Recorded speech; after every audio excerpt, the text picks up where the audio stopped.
Tem um crente raiz, tem um crente Nutella, não é verdade? Então hoje nós vamos falar sobre um pouquinho do que é ser um crente raiz. Olha o que está em Romanos 12, no versículo 9 em diante, nós vamos ler o texto sagrado e vai nos ensinar muitas coisas. O apóstolo Paulo, no princípio aqui desse texto, aqui no iniciozinho dele, está dizendo, ele está fazendo um grande apelo para a igreja romana, né? A igreja do Senhor que estava em Roma, exatamente para quê?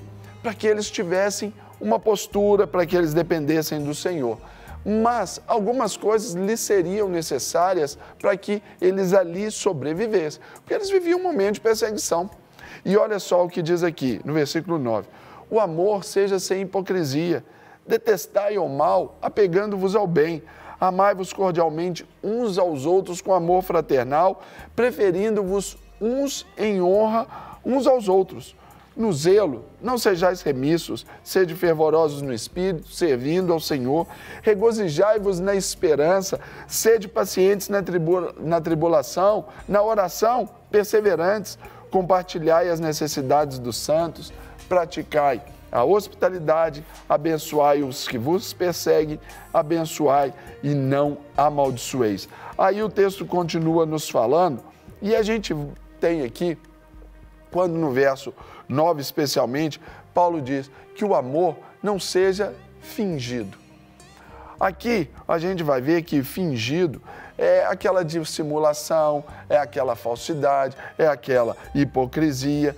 E um hipócrita, a gente vai ver que há uma maneira hipócrita de amar as pessoas é falando o que elas querem ouvir e não o que elas precisam de ouvir. Ou seja, para que a gente seja um crente raiz, e nós precisamos pensar nisso, muitas vezes nós vamos contrariar algumas pessoas porque nós vamos falar a verdade. É bem característico aqui do texto, e eu volto a frisar, sublinhar isso aqui, que o amor seja sem fingimento. Ou seja, se você vai corrigir alguém, tem que ser por uma ação altruísta de amor, mas sem fingimento. Porque a gente vê hoje as redes sociais, as pessoas ali tomando ou fazendo algumas coisas, algumas fotos, algumas imagens, que você vê que aquilo ali não condiz com uma realidade. E as pessoas que conhecem a realidade desse irmãozinho ali, vai ver que é puro fingimento. Aí vai chegar e vai dizer assim, você está linda, parabéns por isso.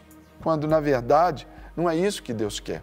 A palavra do Senhor nos diz, lá em 1 João 3,10, diz assim, nisto são manifestos os filhos de Deus e os filhos do diabo.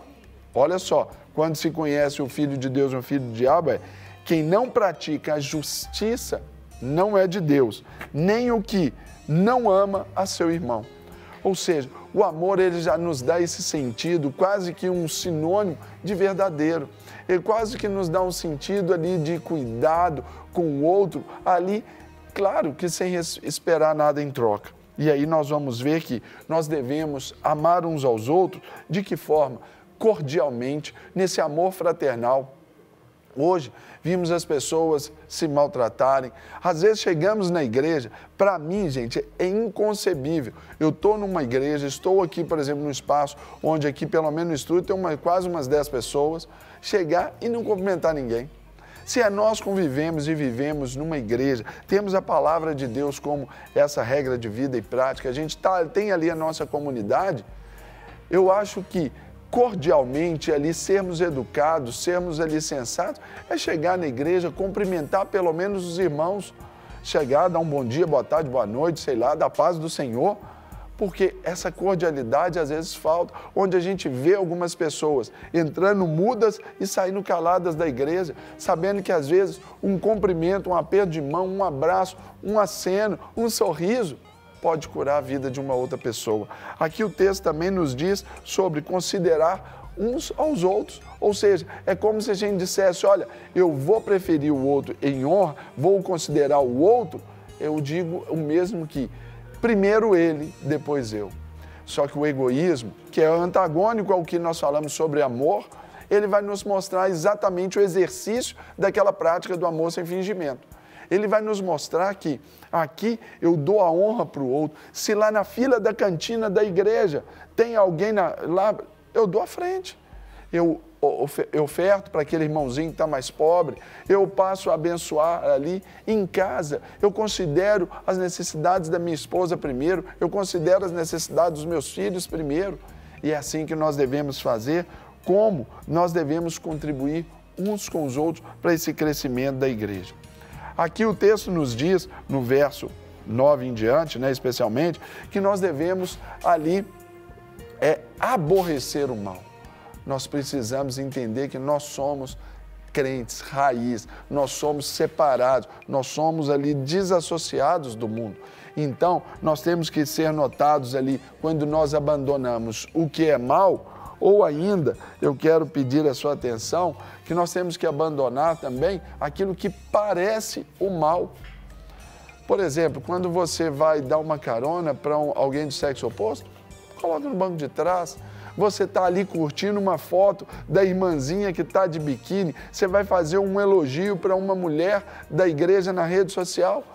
Pode não ser o mal, a pessoa pode ser de intimidade no seu lar, mas você precisa então mostrar que ali o respeita de outra forma, porque você tem que respeitar primeiro dentro de casa. Entende? Olha como o texto nos mostra isso aqui.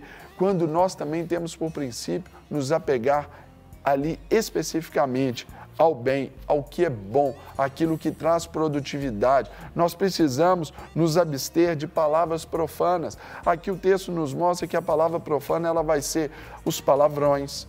Exatamente, tem muito crente falando palavrão, já tem palavrão gospel. Nós temos que nos purificar, até para nisso nós sermos vistos como separados dos demais. Nós temos que tomar cuidado com as palavras profanas.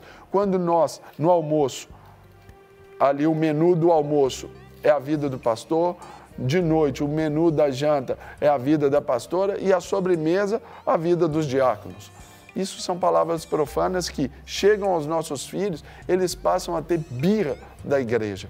Então, nós precisamos observar que esse nosso trabalho de sermos crentes em raiz, esse trabalho que é dentro de nós, ele precisa ser feito com ânimo, ele precisa ser feito com vigor, ele precisa ser feito ali com constância, com perseverança e mais, ele precisa ser feito com continuidade. Então, eu te pergunto, você é um crente raiz ou um crente Nutella? Não quer ficar um segundo por fora da nossa programação? Agora você pode nos acompanhar através das plataformas digitais. Não perca tempo, acesse, curta e siga-nos. Fique por dentro de tudo o que acontece por aqui. Rede Super, inspirando você.